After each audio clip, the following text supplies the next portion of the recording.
जनता party, जैसा कि सबके ध्यान में है कि चुनाव वर्ष 2024 में तय हैं और भारतीय जनता पार्टी इन चुनावों के हेतु अपना घोषणा पत्र, मैनिफेस्टो, संकल्प पत्र जो बनाने जा रही है।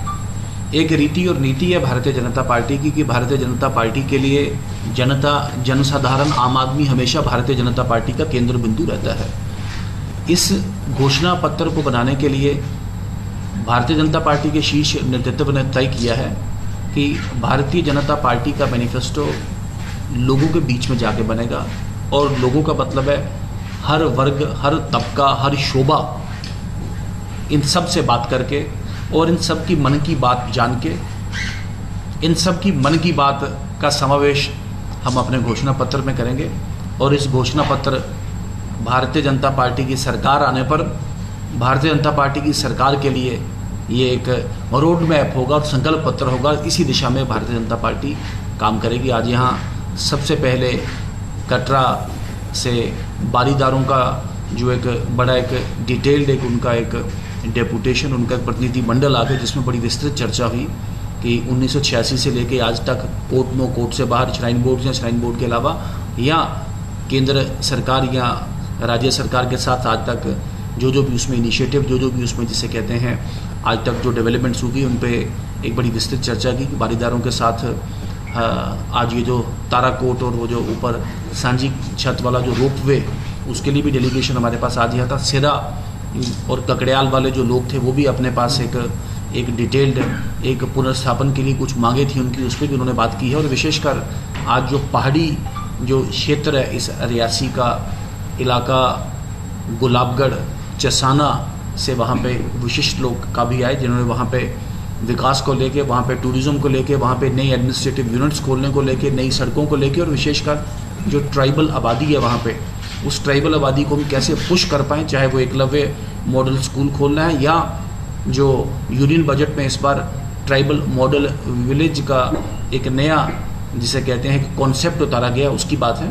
तो ये सभी विस्तृत एक रिपोर्ट, इसके बारे में एक विस्तृत जानकारी है। हम कोशिश करेंगे कि ये सारी जो लोगों ने एक एक जो डिमांड बताई है, एक एक जो विषय बताया है, एक एक जो अपने क्षेत्र की जिसे कहते हैं लोगों की आवाज़ हम तक पहुँचाई है, हमारी कोशिश होगी कि ये सभी भारतीय जनता पार्टी के संकल्प पत्र का पार्ट बने। अगर वह नहीं भी आ पाए तो फिर हम सरकार के साथ, एडमिनिस्ट्रेशन के साथ, तो हमारा जो शीर्ष नेतृत्व है उसमें कोशिश करेगा इन सभी विषयों को सरे अंजाम तक जिसे कहते हैं पाए तकनीक तक पहुँचाने की। और फिर जहाँ से मैंने शुरू किया उसी की बात करूँगा कि भारतीय जनता पार्टी लोगों के लिए, लोगों के द्वारा और लोगों से ही है, और for the people, of the people, by the people. और उसी for the people, of the people, by the people की रीति और नीति के साथ आज हम लोगों के बीच में मैनिफेस्टो भी ड्राफ्ट करेंगे इनके बीच में, और थोड़ी जो नब्ज टटोलने, मैंने कहा मन की बात भी समझने की कोशिश करेंगे, जो स्पॉट पे कुछ विषय एड्रेस कर सकते हैं उनकी भी बात करेंगे।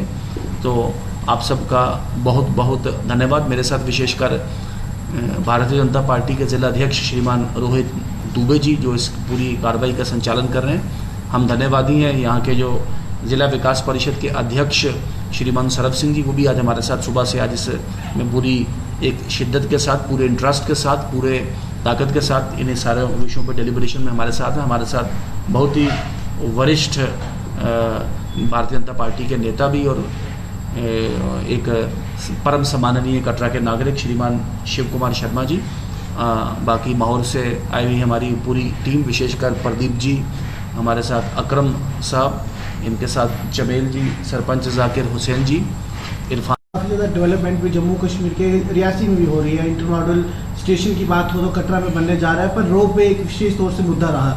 रोपवे की बात करें तो कुछ कटरा के ही लोग हैं जो कह रहे हैं रोपवे लगना चाहिए, और द्रुड़ के जो लोग हैं वो चाहे भाजपा के ही कार्यकर्ता ही क्यों ना, वो कहते हैं कि ये नहीं लगना चाहिए कि रोजगार खत्म हो जाएगा। आने वाले दिनों में चुनाव भी है, क्या चुनावी मुद्दा बनकर तो सामने नहीं उतरेगा रोपवे? देखें, ओवरऑल जो लोगों का मत है कि इस रोपवे बनने से एक तो ऐतिहासिक और एक सांस्कृतिक जो एक मार्ग है, जो एक रूट है, वो ख़त्म हो जाएगा। इस रूट की डेविएशन के साथ तकरीबन 1,500 हज़ार दुकान और खोखा वाला, फड़ी वाला, पोनी वाला, पिट्ठू वाला, और इन सब के साथ साथ जो मजदूर भी वहाँ पे जो काम करता है, उन सबका भी इसमें एक बहुत बड़े तरीके से उनको इफेक्ट करेगा। जो हमें समझ में आया है, जो हमने एक मत बनाया है इसमें, कि सबसे पहले तो ये रोपवे लगे ही नहीं। अगर ये रोप वे लगे भी तो वो जो दूसरा स्पॉट आइडेंटिफाई किया जाता है पुराने रूल के पास, वहाँ से ये लगे, जिससे मार्ग भी चले और विकास भी हो, विकास में भी कोई बाधा ना हो और तब तक ये भी चल पड़े। इसके लिए शिद्दत के साथ सरकार से बात करेंगे। भारतीय जनता पार्टी कटरा और विशेषकर रियासी ज़िला के लोगों के साथ खड़ी है। जो भी जेन्युइन उनके जो विषय हैं, जो मांगे हैं, उन्हें सर अंजाम तक पहुँचाने की पूरी कोशिश, पूरी ताकत अपनी ओर से लगाई जाएगी। सर 2014 के में जब चुनाव हुए थे तो माननीय प्रधानमंत्री जी के द्वारा बारीदारों के मुद्दे को लेकर बोला गया था हल होगा। अब तीसरी बार इलेक्शन होने को जा रहे हैं और बारीदार आज तक इसी उम्मीद पर बैठे हैं कि भाजपा की सरकार कुछ कर पाएगी। गवर्नर रूल में जम्मू कश्मीर सरकार ने एक अध्यादेश ला के Shri Mata Vaishno Devi shrine board act, पहले इसका नाम बिल था और बिल के बाद एक्ट के नाम पे इसको लागू करके इसको ये जो व्यवस्था यहाँ पे खड़ी की थी। और इस व्यवस्था में समय के साथ साथ, बल्कि उस वक्त भी जल्दी में किया हुआ, चूँकि पॉपुलर सरकार का फैसला है नहीं, गवर्नर रूल का फैसला था, मुझे लगता है राज्य सरकार को इस पर कॉल लेनी चाहिए।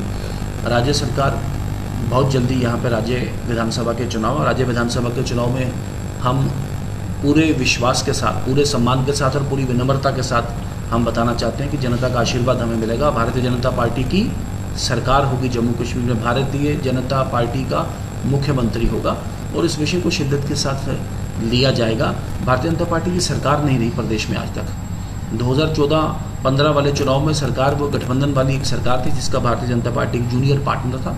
और जैसे आपने कहा कि बारीदारों का पुनर्स्थापन, रिहेबिलिटेशन और इन सब के साथ साथ श्राइन बोर्ड का भी पुनर्गठन, ये दोनों एक विषय हैं। और इन स्थानीय बारीदारों की भावनाओं को समझते हुए, उसका सम्मान करते हुए, एक मौके की नज़ाकत को भी समझते हुए, और जिसे कहते हैं कि जो अभी ज़रूरी क्या है, जो तर्क संगत क्या है, विधान संगत क्या है, संविधान संगत क्या है, इन सब को देखते हुए भारतीय जनता पार्टी, मैंने कहा, उपयुक्त फैसला उपयुक्त समय पर लेगी।